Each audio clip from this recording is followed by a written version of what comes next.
Hermoso himno.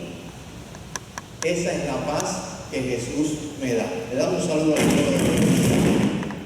¿Aquí qué pasó? César, 1, 2. Bueno, vamos a darle un saludo al coro ahora. Qué bueno.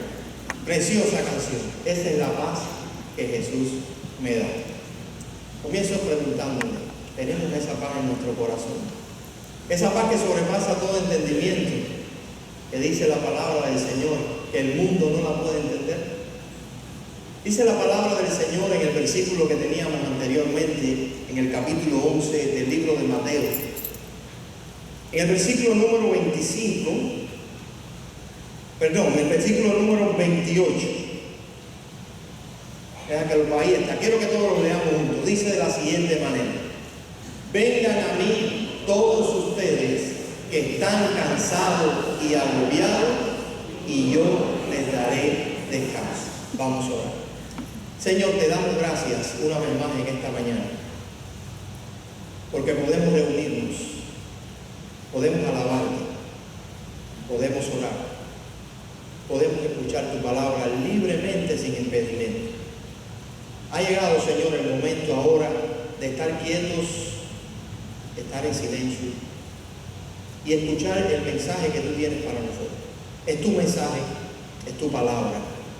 Te pedimos que nos hables, Señor, y que nos prepares de mente y corazón para escuchar tu palabra, porque te lo pedimos en el dulce nombre de tu Hijo amado, Jesucristo. Amén. El gran apóstol José Martí dijo en una oportunidad que los hombres se dividen en dos bandos. Ustedes saben el dicho, ¿verdad? Los que aman y fundan, y los que odian y deshacen, o odian y destruyen. Bueno, aunque José Martí dijo esto desde un punto de vista quizás político, social, de que hay dos bandos, en el mundo espiritual, en el reino de Dios, hay dos bandos: los que están con el Señor y los que están sin el Señor. Por eso Jesús dijo que no hay término medio. Incluso en el libro de Apocalipsis dijo que no se puede estar, ¿qué? Tibio. O sea, es frío o sea, es caliente. Es decir, en el mundo espiritual, en la vida, hay dos bandos: los que están con el Señor y los que están sin el Señor. La semana pasada estuvimos hablando con la situación del 4 de julio. ¿Se acuerdan ustedes de los que estuvieron acá? ¿Qué cosa era ser verdaderamente libres? Y vimos que Jesús dijo: y conoceréis la verdad, y la verdad los haría libres. Y vimos que una persona libre era aquella que había entregado su vida a Cristo y que vivía no sujeta a las pasiones de la carne, sino a las pasiones de ¿qué? Del Espíritu, o al movimiento, ¿verdad?, del Espíritu. En la mañana de hoy, si usted nota el boletín, el título del mensaje es las palabras prácticamente de Jesús: venid a mí y descansad. Y lo que vamos a estar aprendiendo básicamente a lo largo de este mensaje es que si hemos venido a Cristo y estamos en el camino de la libertad cristiana, el Señor nos dice: vengan y descansen. Y vamos a aprender qué cosa es venir y descansar.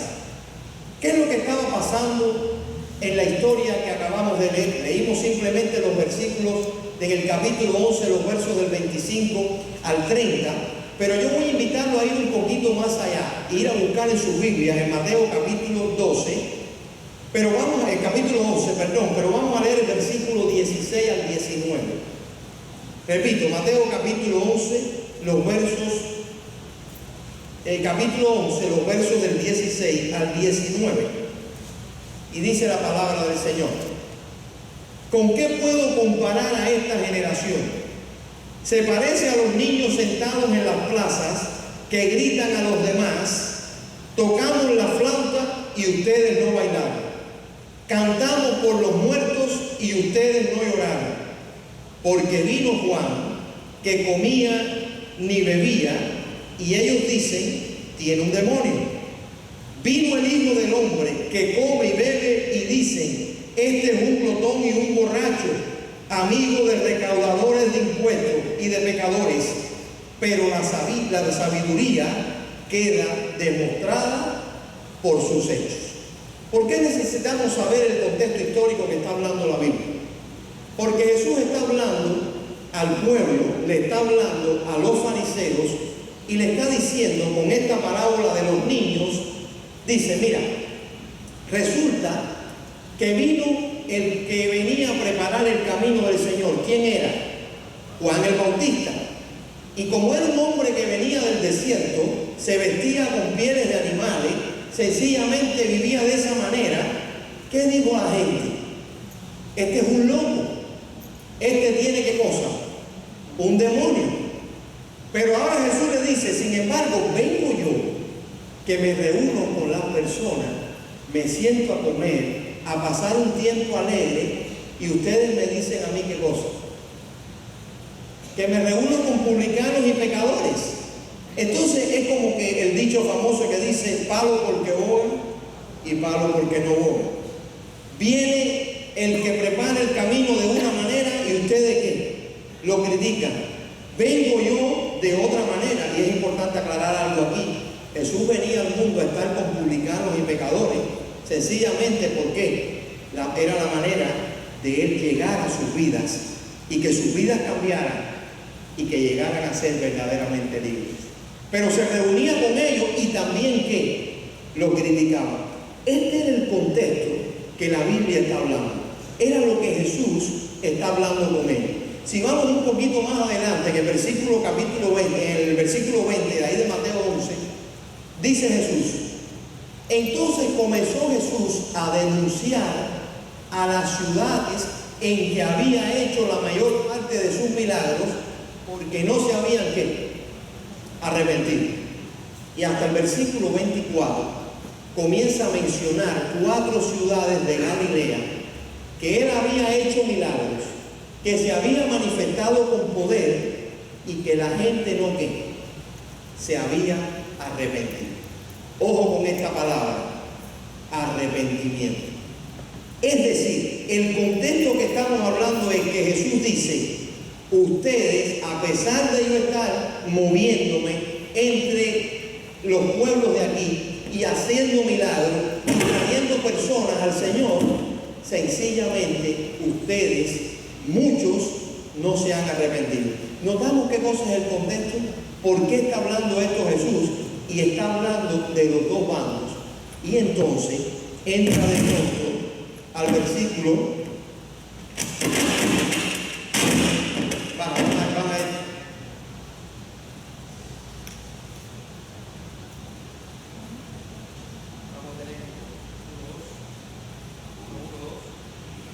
Uno, dos. Vamos a tener que comprar uno porque tiene su problemita ahí. Entonces, ¿qué les está diciendo? Básicamente, yo estoy entre ustedes y hay dos bandos. Eso es lo que está hablando Jesús. Y de pronto entra en la parte clave que leímos hace un momentico y dice el versículo número 25. Venid a mí los que estén trabajados y cargados y yo los haré descansar. Jesús está hablando de personas que lo habían visto personalmente, que podía él hacer un cambio maravilloso en sus vidas y sencillamente no querían.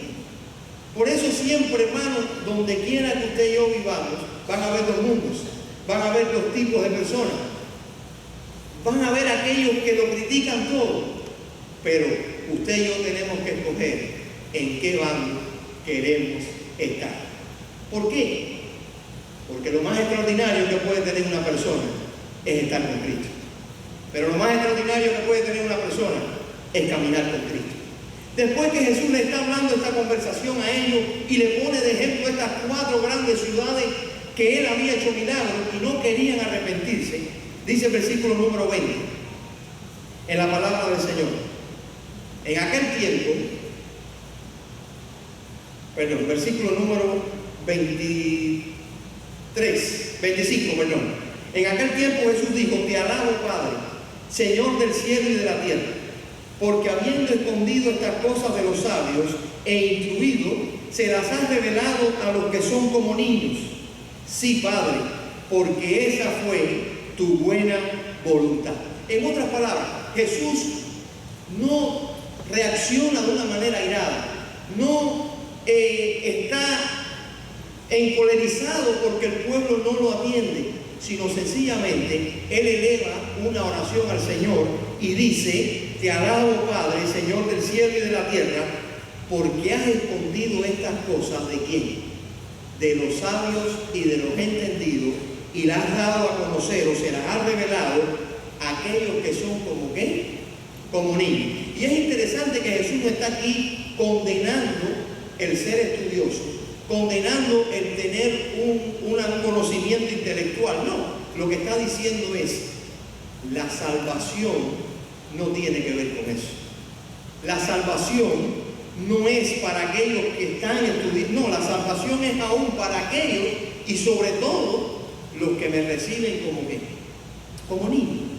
Aquellos que tienen una fe como niños, que están dispuestos a confiar en el Señor como niños. Y por eso Él dice: porque de los tales o de los que son como ellos es el reino de los cielos. Es decir, Jesús elevó una oración, pero además dice en el versículo que viene a continuación: sí, Padre, porque esa fue tu voluntad. En otras palabras, nada iba a impedir que Jesús llevara a cabalidad su obra.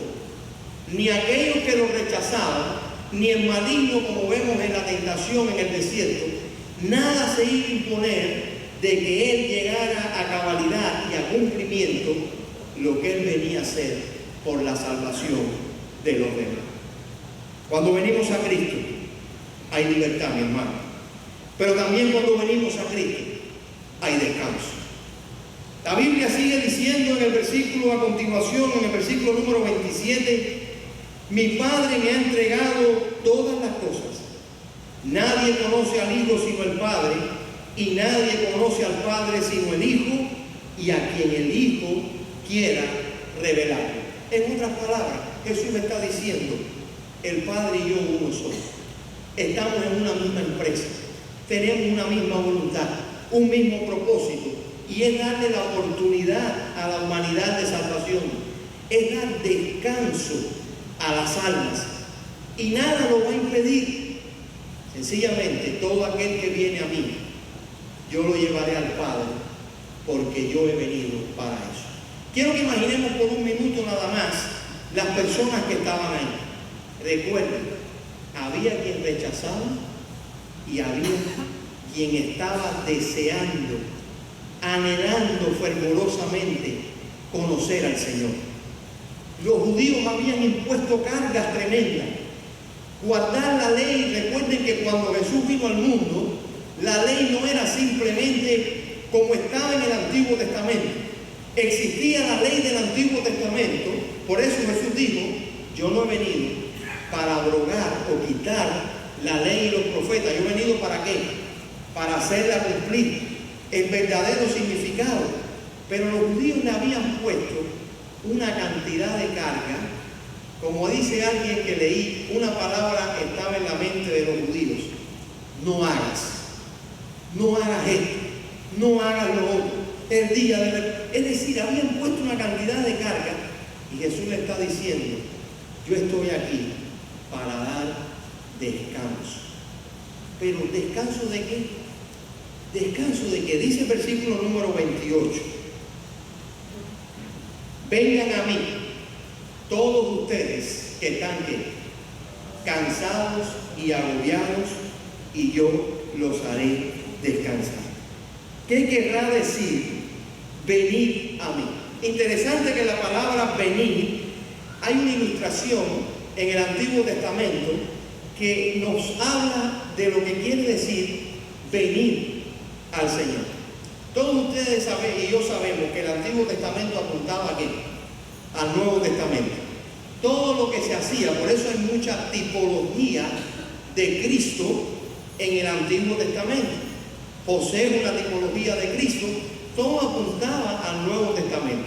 Y es interesante que cuando vamos a la Biblia y vemos la historia de cuando Abraham llama a su siervo para que vaya a su tierra y busque esposa ¿para quién? Para Isaac su hijo, ¿verdad? Todos sabemos esa historia. Abraham ya entrado en años, su esposa había muerto y le dice al siervo: ve a mi tierra y busca una mujer para Isaac y tráela. El siervo de pronto le dice: pero Señor, cuando yo llegue ahí, ¿cómo me va a hacer caso? En otras palabras, ¿cómo primero voy a saber quién es? Y segunda, ¿cómo me va a hacer caso? Cuando usted va a la Biblia, que está en Génesis capítulo 24, léaselo después en su casa. Abraham le dice: no te preocupes, que el ángel del Señor va a ir contigo. Llega a donde está el lugar, llega a donde está la fuente de agua, y como mismo le había dicho Abraham, sucedió. Llega Rebeca y toma el agua, él le pide, ella le da y le dice la frase clave: no solo para ti, sino también para quién, para tus camellos. Toda esta historia es un tipo de lo que estamos hablando en la mañana de hoy, este versículo. ¿Por qué? Porque dice la Biblia que cuando el criado que representaba a Juan el Bautista en la historia que estamos viendo, venía preparando, llega a donde está el pueblo, los hermanos y la familia de Rebeca, y le cuenta la historia. La familia mira a Rebeca y le dice: ¿qué vas a hacer? ¿Y cuáles fueron las palabras de Rebeca? Sin pensarlo dos veces: yo voy. Y se fue con gente desconocida a un país desconocido, a unirse a un marido desconocido. ¿Y por qué esta historia en el Antiguo Testamento? Porque apunta a lo que estamos viendo. Dios amó al mundo, enviaba a Juan el Bautista a preparar el camino, igual que el siervo de Jesús. Y de pronto llega Jesús. ¿Está usted conmigo acá? Y Jesús dice: venid a mí. Y todo el que viene a Él, que dice la Biblia que somos ahora. Por eso el apóstol Pablo toma la idea y dice: Cristo es el novio. ¿Y quién es la novia? La iglesia. Pero para usted ser la novia de la iglesia, tiene que hacer lo mismo que hizo Rebeca. ¿Qué dijo Rebeca? Sí, yo voy. Jesús dice: venid a mí. Y yo no quiero de ninguna manera que pensemos en esta mañana que el texto está hablando simplemente de venir para recibir a Cristo para salvación. Eso es lo primero. Sí, el texto habla de eso. Venid a mí. Pero cuando vemos la palabra venir, significa muchas cosas. Por ejemplo, la palabra venir, cuando Jesús dice venir a mí, significa creer. Cuando vamos a Hechos 16:31 y el carcelero preguntó: ¿qué debo hacer para ser salvo? ¿Qué le dijo Pablo y Silas? Cree en el Señor Jesucristo y serás salvo. Es decir, venir quiere decir creer. Pero cuando vamos también a la definición, venir quiere decir recibir. Que dice Juan 1:12: mas a todos los que le recibieron, le dio el derecho de ser llamados ¿qué? Hijos de Dios. Pero la palabra venir también significa comer. ¿Comer qué? Juan, por ejemplo, capítulo 6, versículo 35 y capítulo 7, 37 dice: coman de mí, beban de mí, está diciendo el Señor. En Isaías también 45, 22. Miren, ven a mí. Y dice también: mírenme a mí, dice la Biblia. Pero también venir al Señor quiere decir entrar por la puerta. Jesús, ¿qué dijo? Yo soy la puerta de las ovejas, y el que entra por mí. Todo eso quiere decir venir al Señor. Pero sobre todas las cosas, venir quiere decir confiar. Confiar. Entonces, cuando Jesús está frente a esta multitud y le está diciendo: las cargas que ustedes están llevando no las pueden llevar ustedes solos, vengan a mí. Yo te pregunto en esta mañana: ¿has venido tú al Señor? Quiera Dios que los que estamos aquí hayamos venido al Señor. ¿Qué quiere decir venir al Señor? Lo que acabo de leer: confiar, creer en Cristo, entregar su vida a Cristo, entrar por el único camino que es Cristo. Y yo espero que todos lo hayamos hecho. Pero como dijo ahorita, este texto no solo está hablando, venir a mí para salvación. Porque si vamos al texto dice, vengan a quién, a mí. El objeto de la fe es una persona. Y voy a decir algo que quiero que usted me entienda ahora. El objeto de nuestra fe no es una iglesia. El objeto de nuestra fe no es un clérigo, no es un pastor, no es un sacerdote, tampoco. El objeto de nuestra fe no es un credo.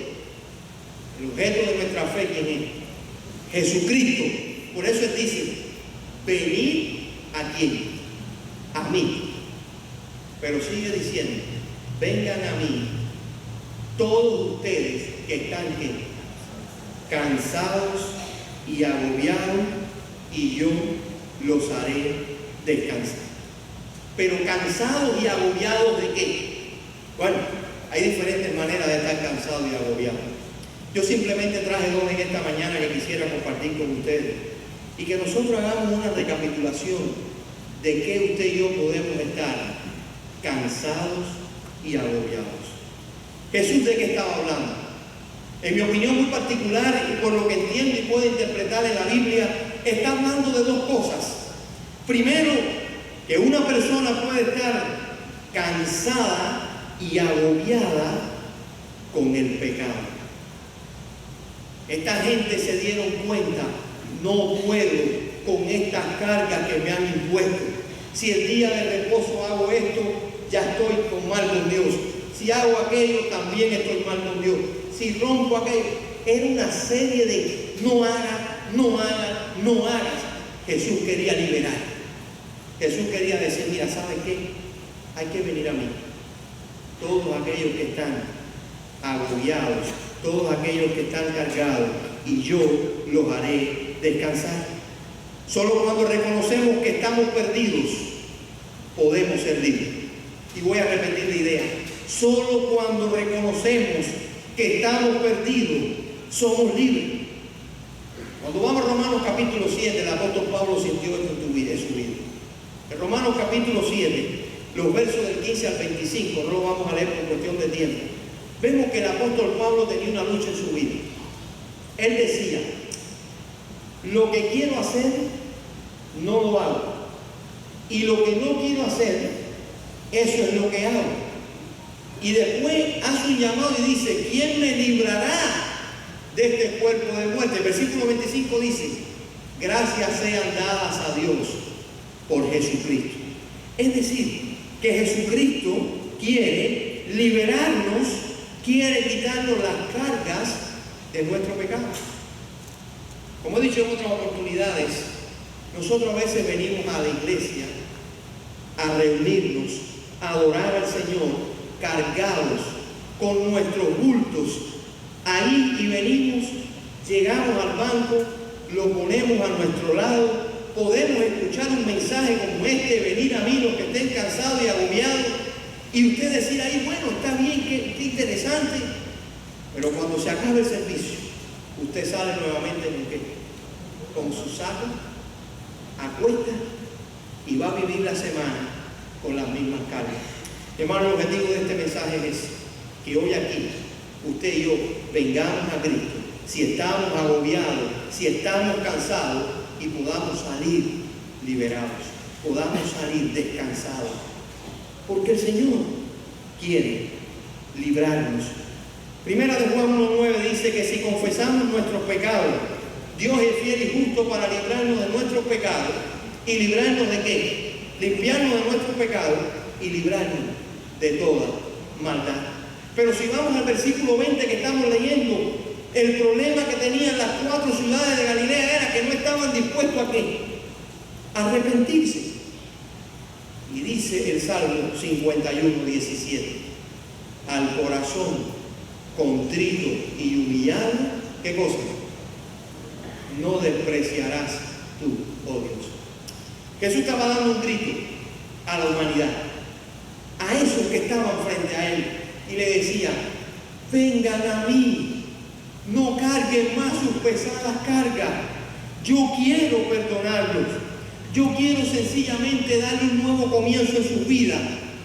Yo quiero que ustedes sepan que su pecado en mí ha sido perdonado. Que cuando yo vaya a la cruz, yo voy a pagar por ustedes y ustedes van a ser justificados y ustedes van a ser verdaderamente libres. Es lo que le está diciendo.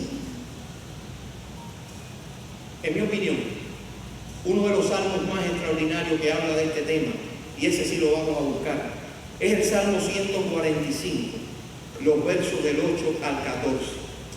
Salmo 145, los versos del 8 al 14. Si quiero que usted vaya conmigo. Dice la palabra del Señor. El Señor es clemente y ¿qué? Y compasivo.